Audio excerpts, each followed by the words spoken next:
Hello everyone, this is Sriram from XLRI Jamshedpur. I'm currently pursuing my business management program over here. So I'll give a brief about my background. I am an automobile engineer by education, post which I worked in L&D constructions for a brief period, and then I started teaching different students across the country about fundamentals of vehicle dynamics, vehicle designing, and everything alike. Around the same time when I was working at L&D constructions, I developed a knack or a keen interest towards finance.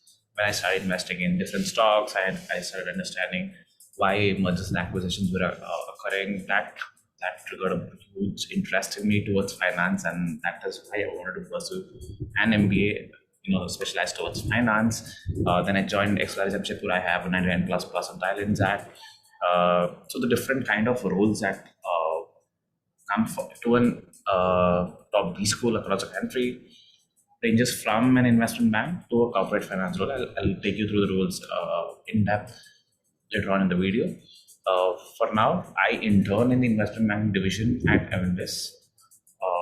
My project was more towards EV charging infrastructure. I had to map out the entire EV charging infrastructure in India for the next 10 years and scope out the different kinds of investments that would be happening in this particular space. So there were a total of 90 interns that were taken across the country, and 6 of us were given a BPO, and I was also given a BPO, and I will be joining the company next year. So yes, the different kinds of roles that are being offered in a B school. The first one would be investment banking, of course. In investment banking, we have the sell side as well as the buy side. An investment banking role is absolutely client facing. From day one, you will be facing the clients. Investment banking can be either in the private markets or in the capital markets, of course, and the kind of deals that happen can range between debt, equity, and hybrid structures. The second type of role that come to top B schools across the country is the equity research and analyst role. This is not necessarily client facing, but this is a very important role and a very crowded role at most campuses across the country. Then there is the credit solutions, wherein it can either be B2B lending, B2C lending, or a D2C lending. There are different platforms. There's the evolution of neobanks, wherein it's much more simpler for you to get access to capital, to get access to loans. So even these roles are offered in these schools. The next type of roles would be asset and wealth management. There are multiple people who are categorized under the HNI or the UHNI, which is basically the high net worth individuals or the ultra high net worth individuals. So managing their wealth, managing their families' wealth, managing the conglomerate assets, the entire cash system, the cash registry, all of those roles also come, and these roles are also client-facing in nature. Next kind of roles would be treasury roles, wherein you would typically be managing the risks of a company, either through hedging or through risk mitigation of some sort. And these roles are predominantly not client-facing in nature. And then the last kind of roles that would come to an MBA campus would be the corporate finance. Now, these roles are very predominant in nature. I mean, this hiring happens across campuses in almost every B school. So all these FMCG companies, they would want someone to manage the marketing expenditure, someone to reduce the internal cost, someone to make sure that their P&L is well, and by well I mean healthy, and then reduce the taxes, reduce the cost of reducing the cost of personnel inside a plant, and all these roles. So all these roles again fall under the corporate finance bucket. Before an MBA, what would the prerequisites be? Understanding of basics of accounting is definitely a big catalyst during your MBA career, because this would make things simpler for you. However, do not worry even if you do not have a knack for this, because this will definitely be taught during the curriculum in the very first trimester. The most important thing, according to me, is the interest for finance itself. I would still say, if you really want to get into an investment banking role or a finance role for that matter, you have to start understanding the market. You have to follow FinCharts. You have to follow the market. You have to follow RBI. Why is RBI increasing or decreasing the repo rates or the reverse repo rates?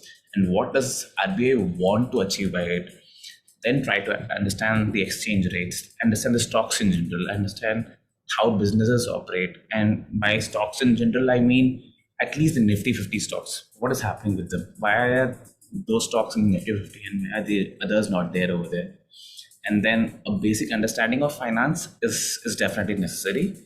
However, understanding of, let's say, a risk and return from a portfolio, or understanding different kinds of valuation, knowing conceptually what free cash flow is, and arriving at a discounted cash flow valuation is definitely an added bonus. However, not necessary for sure. Coming back to the GDPI prep, if you want to show interest towards finance, the best way to show it is by understanding the business model of a company. And how would you go about doing this? I would still say do not go into each and every sector. Rather, for the GDPI prep, focus on one industry. Understand one particular industry in general. Let's say I focus on automotive industry right now. Then I would go about comparing two companies. Let's say I'm comparing a Maruti Suzuki and let's say a Tata Motors. Now, how is Maruti Suzuki making money and how is Tata Motors making money? Understand their revenue model, understand their business model. Now go back to how much money is Tata Motors making when it sells a car, which is basically how much money is it getting from the consumers minus the money that it is investing in selling the car. It might be the cost of raw material, the cost of personnel, the production cost, everything included. And this difference will give you the EBIT margin, the EBITDA margin, the gross margin, the net margin, and understand what each element in a P&L statement is. Understand what every single line item in a balance sheet is. Understand what every single item in a cash flow statement is. Similarly, do this for Maruti Suzuki. So for every 1 rupee, or as an investor, if I invest 100 rupees in Maruti Suzuki versus 100 rupees in Tata Motors, what is the money that I as an investor am getting? So this shows that you have an understanding of the business models of both the companies, and this is what would definitely showcase that you understand the industry and you are also interested in the finance domain. Having said all of this, I know this might be a little overwhelming right now, but trust me, when you get into one industry, the things will get much more simpler.